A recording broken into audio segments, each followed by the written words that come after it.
Tony की 2 बेटियां थी। टोनी के पति की इच्छा थी कि तीसरा उन्हें बेटा हो। देखते देखते अंडे से बच्चे के बाहर निकलने का समय आ गया।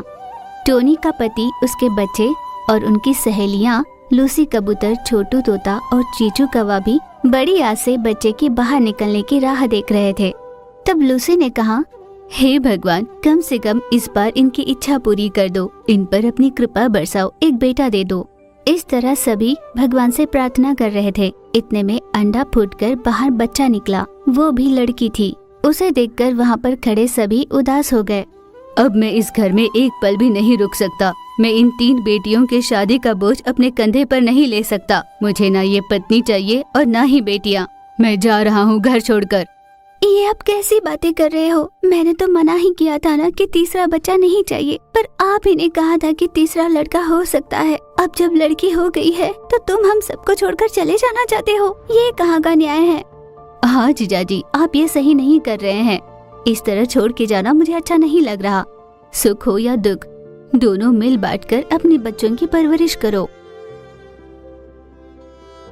अगर तुम्हारी इतनी इच्छा है तो तुम खुद ही कर लो, ठीक है? ये कहकर बड़े गुस्से से वहाँ से चला गया। भला इतने गुस्से से कहाँ चले जा रहे हो? सारी गलती खुद की रखकर इल्जाम उस पर डालकर कहाँ जा रहे हो?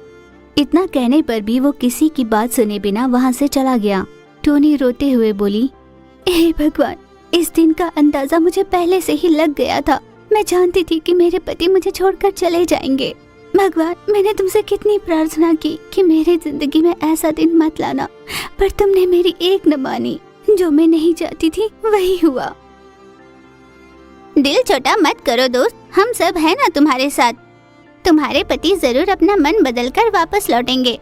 यूँ सभी उसे दिलासा देते हैं। दिन बीत रहे थे। एक दिन अपने बच्चों के आहार की तलाश में निकली टोनी शाम तक घर वापस नहीं लौटी। बच्चे भूख से तिलमिला रहे थे। माँ, भूख लगी है माँ, कहाँ हो तुम? यूँ वो माँ को आवाज दे रहे थे। पड़ोस के पंछियों ने उन्हें दाना देकर उनकी भूख मिटाई। शाम को घर लौटकर टोनी अपने बच्चों से बात किया करती थी।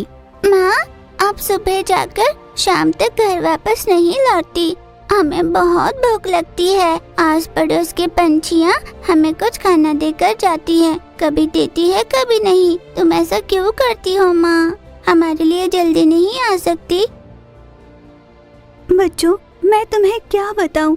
तुम तीनों की भूख मिटाने के लिए जानते भी हो मैं कितनी तकलीफें झेलती हूँ। मुझे आहार लाने के लिए बहुत दूर जाना पड़ता है, इसीलिए लौटने में देर हो जाती है। माँ की बात को बच्चे भी अच्छे से समझ गए थे। वो रात बीत गई। टोनी की सेहत खराब होने की वजह से वो बिस्तर से उठ नहीं पाई। उस दिन आस पड़ोस में कोई नहीं था। बच्चों की समझ में न आया कि वो क्या करे। वे भी अपनी माँ के पास सो गए। बहुत समय के बाद माँ जाग गई। वो दुखी होकर अपने बच्चों से बोली, बच्चों, क्या तुम्हें भूख नहीं लग रही? नहीं माँ, तुम सो जाओ, हमें भूख नहीं लगी। तुम मेरे बच्चे हो, मैं जानती हूँ तुम्हें कब भूख लगती है।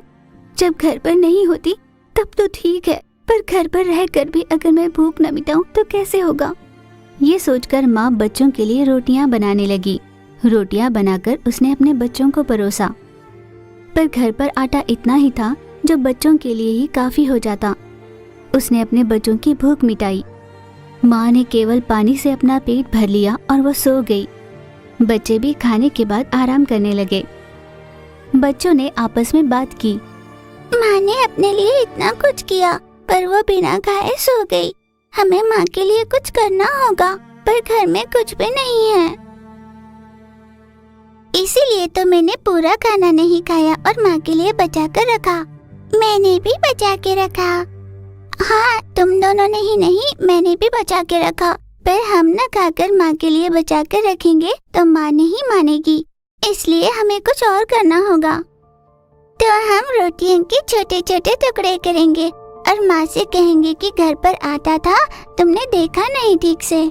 अगर माँ ने पूछा कि रोटी के टुकड़े क्यों किए, तो कहेंगे कि आप बीमार हो ना, आपको खाने में आसानी हो इसलिए ऐसा किया। तुम हो तो बहुत छोटी, पर बहुत समझदारी वाली बात की तुमने। ये सोचकर तीनों माँ के पास गए। माँ, उठो ना माँ, माँ उठ जाओ। माँ नींद से जागी। ये तुमने कहाँ से लाया? उन तीनों ने वैसा जवाब दिया जैसा उन्होंने सोच कर रखा था। माँ उन रोटियों को खाते हुए रो रही थी। बच्चों, ये सब क्या है? हर सवाल का तुमने जवाब तो दे दिया, पर ये बात भूल गए कि अगर तुमने अभी रोटी बनाई होती तो गर्म होती। पर ये मेरी बनाई हुई रोटी है जो तुमने नहीं खाई। पर ये तो ठंडी है और मेरे लिए बचा कर रखा। इस पर बच्चों ने उसे कुछ भी नहीं कहा। माँ ने उन बच्चों को अपने गले से लगाया। भगवान, ऐसे प्यारे बच्चे देने के लिए आपका बहुत बहुत धन्यवाद। इस तरह तकलीफों के साथ ही उनका जीवन बीत रहा था। उनकी तकलीफों को देखकर उनकी सहेलियां कहने लगी, टोनी के हालात बिल्कुल अच्छे नहीं हैं। हम सबको उसकी मदद करनी चाहिए। मुझे लगता है हमें उसके आसपास ही घोंसला बनाकर रहना चाहिए और उसकी सहायता करनी चाहिए। चीचू कौवा की बात पर लूसी और छोटू ने अपनी सहमति दी और टोनी के घर के पास में ही अपने घोंसले बना लिए। ये देखकर टोनी बहुत खुश हो गई। तुम सबके यहाँ आने से मैं बहुत खुश हूँ दोस्तों। वहाँ का वातावरण कुछ ठीक नहीं था, इसलिए हम सब यहाँ आ गए। वैसे भी वो किराए का मकान था। यहाँ पर हमने अपने खुद के घोंसले बनाए हैं और खुशी से रहना चाहते हैं। यूं ही दिन बीत रहे थे। वे तीनों पंछी हर बार कुछ न कुछ टोनी के लिए लेकर आया करते। टोनी खुद भी मेहनत करती और अपनी सहेलियों की मदद को भी स्वीकार कर अपने बच्चों की परवरिश कर रही थी। तुम सब मेरी मदद के लिए यहाँ तक आए, इसका बहुत शुक्रिया। ये कहकर उसने खुशी के आंसू बहाए। टोनी के पति को अपनी गलती का एहसास हुआ और वो घर वापस लौटा। टोनी, मुझे माफ कर दो, मैंने बहुत बड़ी गलती की है। तुम सबको यहाँ अकेला छोड़कर मैं चला गया।